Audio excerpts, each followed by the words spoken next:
किती सुंदर दिसत आहे मोतीचूर मोदक। तर आपण आज हीच रेसिपी बघणार आहे। नमस्कार, मी स्वाती सोनाक्षी बराटे व्हेज रेसिपीमध्ये तुमचे खूप खूप मनापासून स्वागत करते। चला तर मग रेसिपीला सुरुवात करूया। रेसिपी स्किप न करता संपूर्ण बघा। इथे एक वाटी मी बेसन घेतलेलं आहे, डाळीचं पीठ, हरभरा डाळीचं पीठ, आणि त्याला छान असं आता आपल्याला पाणी टाकून थोडंसं असं पातळच आपल्याला बनवायचं आहे बॅटर। त्यानंतर बघा इथं मी थोडंसं ऑरेंज कलर टाकलेला आहे खाण्याचा, आणि छान असं मिक्स करून घ्यायचं। बघू शकता आता आपल्याला काही बुंदी वगैरे पाडायची नाही, अगदी झटपट हे मोतीचूर मोदक तयार होतात। कोणीही सहज बनवू शकल, इतकी साधी सोपी पद्धत आहे। आता तोपर्यंत आपलं पीठ मुरल तोपर्यंत इथं बघा आपण पाकाची तयारी करूया। तर 1 वाटी आपण बेसन पीठ घेतलं होतं म्हणून 1 वाटी साखर घेतली, आणि इथं 1 वाटीच मी पाणी पण घेतलेलं आहे। आणि आता याचा पाक आपल्याला खूप असा घट्ट पण नाही करून घ्यायचा, थोडासा हाताला असा चिपकला का मग आपला पाक तयार झालेला आहे। तर इथे मी कढई ठेवलेली आहे, लोखंडी तेल ठेवलं होतं। तेल छान तापल्यानंतर बघू शकता आपल्याला असं पातळ आपण जे तयार करून घेतलेलं आहे डाळीचं पीठ, ते असं टाकून घ्यायचं आहे कळचीच्या साहाय्याने। असं भज्यांसारखं आपल्याला तळून घ्यायचं आहे। अगदी कोणीही हे मोदक बनवू शकेल, इतकी साधी सोपी पद्धत आहे। आणि हे बघा आता छान असे कुरकुरीत हे भजे तळून घ्यायचे आहे। आपण डाळीच्या पिठामध्ये काही वापरलेलं नाही, फक्त खाण्याचा कलर वापरलेला आहे, ऑरेंज कलर। तर मग तुम्हाला स्किप करायचा कलर तरी करू शकता।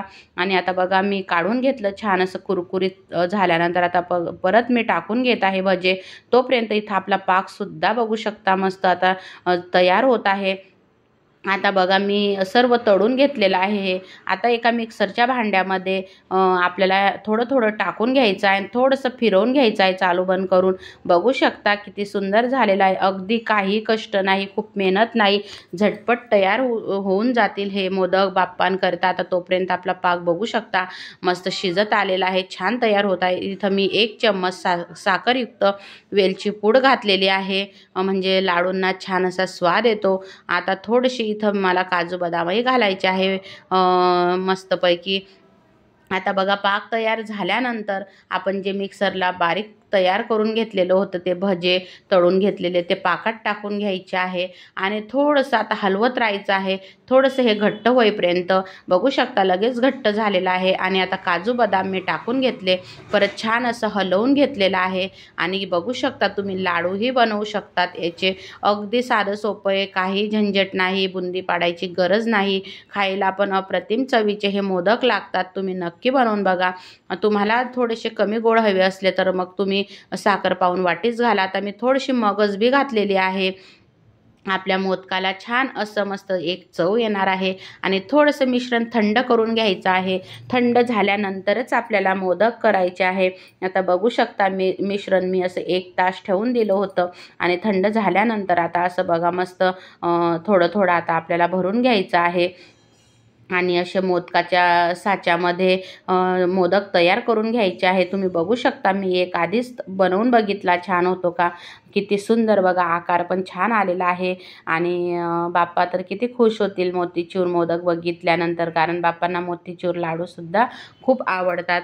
तर मग मोदक तर खूप आवडीने बाप्पा खातील। तर मग नक्की आता 4-5च दिवस आपल्या बाप्पांचे राहिलेले आहे, तर नक्की तुम्ही मोतीचूर लाडू आलं माझ्या तोंडात, मोदक नक्की बनवा। आणि बघा कलर पण छान आलेला आहे, आणि मोदक पण 1 वाटीमध्ये किती भरपूर सारे असे मोदक तयार होतात, आणि झटपट पण होतं। आता आपण संपूर्ण मोदक आता आपण तयार करून घेणार आहे। तुम्हाला जर माझी रेसिपी आवडली तर मनापासून लाईक, शेअर, सबस्क्राईब करायला विसरू नका। बघू शकता आपले मोदक किती छान तयार झालेले आहे, दिसायला पण खूप सुंदर दिसत आहे। तर मग चला मग वाट कशाला बघता, नक्की बाप्पांसाठी मोतीचूर मोदक बनवा। श्री स्वामी समर्थ।